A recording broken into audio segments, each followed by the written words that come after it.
नमस्कार, हिमवंत प्रदेश न्यूज़ में आपका स्वागत है। मैं भानु प्रकाश नेगी। उत्तराखंड में आजकल एक ही बात चर्चा में है, हर जगह भर्ती घोटाला।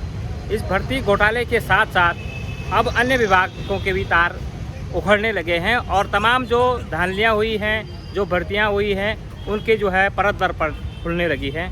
हमारे साथ एक ऐसे कृषक मौजूद हैं, गिनीज बुक में उनका नाम है, उन्होंने बहुत अच्छा काम किया है और वो जो है यहाँ पर उद्यान विभाग का जो प्रकरण चल रहा है अभी, जिसमें जो है बबीचा जी जो यहाँ पर उद्यान निर्देशक हैं, उन पर भ्रष्टाचार के महा आरोप लग रहे हैं। किस तरह का मामला है, उनसे हम बातचीत करेंगे।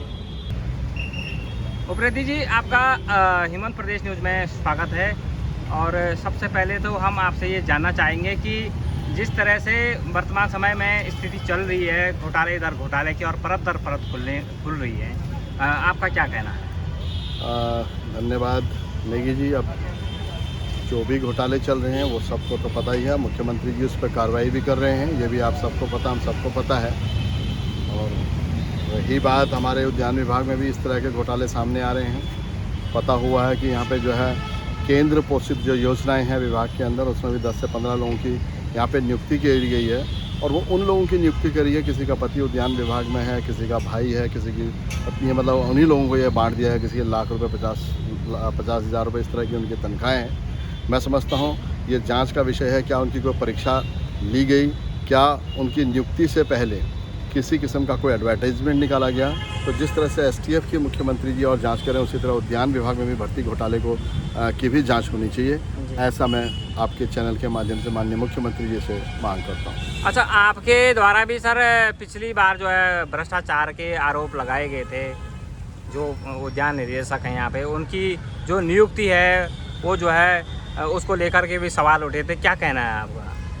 ये तो सबको पता ही है कि हमारे जो निदेशक उद्यान हो पूर्ण रूप से वित्तीय अनियमितता में लिप्त हैं। इसके हमारे पूरे साक्ष्य भी हैं। मैं पहला किसान हूँ, मैंने पिछले 1.5 साल पहले ही इनके भ्रष्टाचार के आरोपों के खिलाफ शासन को लिख के दिया था। मेरे पास पूरे सबूत भी है। मैंने जांच अधिकारी नियुक्त करने की मांग की, लेकिन अभी तक शासन के द्वारा कोई जांच अधिकारी नियुक्त नहीं किया। बड़े ही दुख का ये विषय है, लेकिन फिर भी मुझे उम्मीद है कि मुख्यमंत्री जी इसको भी संज्ञान लेंगे।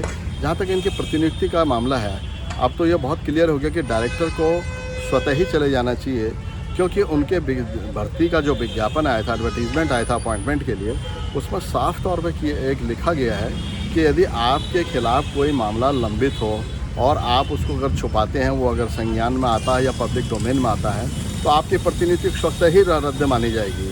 तो जब इन पर हिमाचल में चार्जशीट फाइल हो चुकी है, ये मामला आ गया है, तो इनको तो खुद ही चले जाने चाहिए नैतिकता के आधार पर। लेकिन ये भी बहुत बड़ा गंभीर और दुख का विषय है कि इतना होने के बावजूद भी अपने पद पर डटे हुए हैं। इनकी नैतिकता ख़त्म हो चुकी है, इनके अंदर का ज़मीर मर चुका है। इसलिए अब हम सरकार से मांग करते हैं कि ऐसे निदेशक को तुरंत यहाँ से हटाया जाना चाहिए। अब जब सारी बातें जब स्पष्ट होगी, और वैसे भी इनका 1 साल के लिए 3 साल की इनके लिए नियुक्ति हुई थी, लेकिन शुरुआत में 1 साल का इनका एक्सटेंशन था। उसके बाद अगर इनका कार्य संतोषजनक पाया जाता तब इनके 2 साल की और एक्सटेंशन मिलता। लेकिन उससे पहले ही मैंने जब इन पर वित्तीय अनियमितता के आरोप लगा के शपथ पत्र दाखिल करे शासन के अंदर, तो मेरे शपथ पत्रों का, मेरे आरोपों का निस्तारण करे बगैर कैसे इनका एक्सटेंशन हो गया, ये बहुत बड़ा गंभीर मामला है।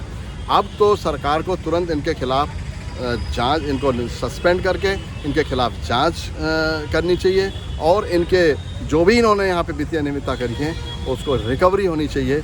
ये मैं आपके चैनल के माध्यम से डिमांड करता हूँ। और मुझे उम्मीद है माननीय मुख्यमंत्री जी जिस तरह से भ्रष्टाचार के प्रति बहुत सख्त नज़र आ रहे हैं, निश्चित रूप से भी इनके खिलाफ भी कार्रवाई करें। सर, नियुक्ति को लेकर के क्या कहना? आप कह रहे हैं नियुक्तियों में भी बहुत गड़बड़ी हुई है।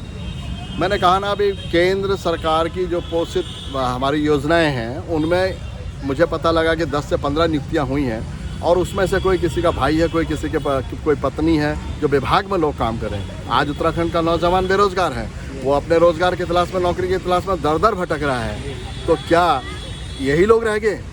क्यों नहीं विज्ञापन निकाला गया? क्यों नहीं अन्य युवाओं को उसमें भर्ती का मौका दिया गया? हमारे देश में एक से एक पढ़े लिखे नौजवान यहाँ पर बड़े खाली घूम रहे हैं, बेरोजगार घूम रहे हैं। अगर इस तरह से ही अपने ही लोगों को किया जाएगा, और यही कारण है, इसी तो नाजायज़ फ़ायदा उठा रहे हैं, वो अपनों को ला करके फिर वो भ्रष्टाचार कर रहे हैं, फिर वो वित्तीय अनियमितताएँ कर रहे हैं, और फिर यही लोग जो इनके रहमो करम पर जिनको नौकरी मिली है, ये उनका पूरा साथ दे रहे हैं। यही कारण है कि आज पूरा उद्यान विभाग वित्तीय अनियमितता में लिप्त हैं। सर एक युवा जो अल्मोड़ा का है जो दीपक करगेती करके, उसने भी जो है अब उनके खिलाफ मोर्चा खोला है और आमरण अनशन पर डटे हुए हैं। आपका क्या कहना है इस विषय में?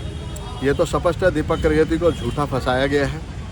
मैं कल निदेशक का वीडियो सुन रहा था। पहला तो ये है कि जिसके खिलाफ भ्रष्टाचार के आरोप है, जिसके खिलाफ आपने अपील करी है, वो कैसे अपीली अधिकारी नियुक्त हो गया? ये तो नेचुरल जस्टिस के खिलाफ है, पहला पॉइंट। दूसरा पॉइंट, वो कह रहे हैं कि दीपक करगेती मानसिक रूप से पीड़ित है, पागल है, साइको है। तो क्यों आपने, जब वो साइको था, क्यों बगैर गवाह के उसकी अपील को सुना या उसकी अपील की सुनवाई की गई? क्यों बंद कमरे में आपने अपील की सुनवाई करी?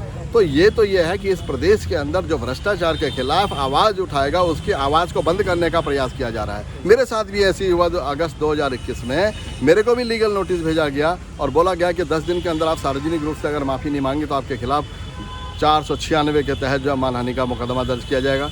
लेकिन हमने तो माफ़ी मांगी नहीं, तो ये कोर्ट गए क्यों नहीं? अगर इनमें साहस है, जाएँ कोर्ट।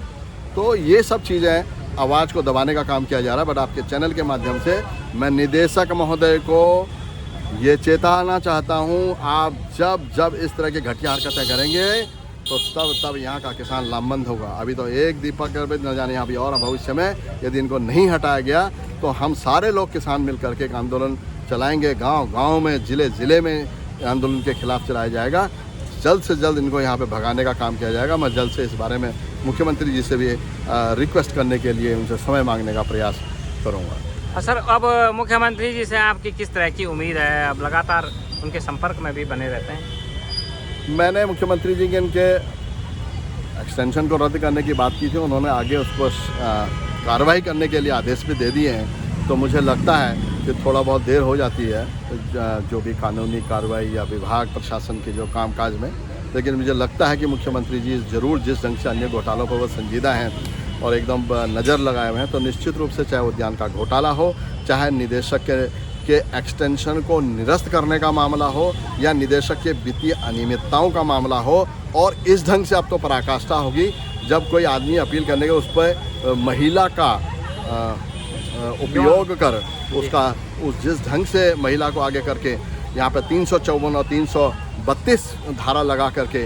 किसानों की आवाज़ को दबाने का जो ये काम किया जा रहा है डॉक्टर हरविंदर सिंह बहुजा के द्वारा, बहुत ही निंदनीय है। और मुझे लगता है इस प्रदेश के युवा मुख्यमंत्री इस बात पर संज्ञान लेंगे, उनके खिलाफ कठोर से कठोर कार्रवाई करेंगे, क्योंकि सबको। प्रीति जी, अब आगे बात होती है, क्या सर्किट हाउस है जो यहाँ पर उद्यान का जो कार्यालय बना हुआ है, वो क्या लीगल है?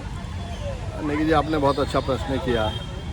निदेशक सर्किट हाउस देहरादून में जो बैठे हैं, यहाँ पर उनको निदेशक उद्यान का कोई यहाँ पर बैठने के लिए कोई प्रशासनिक अनुमति नहीं है। निदेशक कार्यालय चौबटिया रानीखेत में स्थित है, जहाँ से तनख्वाह उनकी रानीखेत से जाती है। लेकिन बहुत दुर्भाग्य का विषय है कि वो यहाँ बैठे हैं। तो ये भी हमारे एक काश्तकारों किसानों की मांग है, यदि डायरेक्टर वहाँ नहीं बैठेगा तो कैसे इस प्रदेश की बागवानी को बल मिलेगा? खेती और किसानी योग्य हर किसान यहाँ से देहरादून तो नहीं आ सकता। डायरेक्टर का काम है, कैसे वो अपने CHOs ADOs पर नज़र रखेगा? तो डायरेक्टर इसीलिए बोलते हैं ना, घर वाला घर नहीं, हमें किसी का डर नहीं।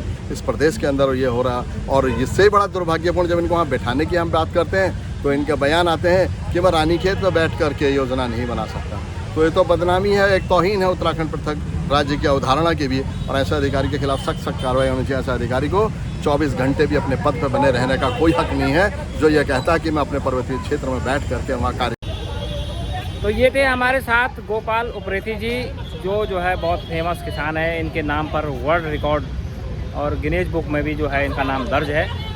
इनका भी साफ तौर पर आरोप है कि जो वर्तमान में उद्यान निर्देशक हैं वो जो है काफ़ी अनियमितताओं में फंसे हुए हैं और काफ़ी जो है भ्रष्टाचार में वो लिप्त हैं। लेकिन उन पर जो है अभी तक किसी भी प्रकार की कोई कार्रवाई नहीं हो पा रही है।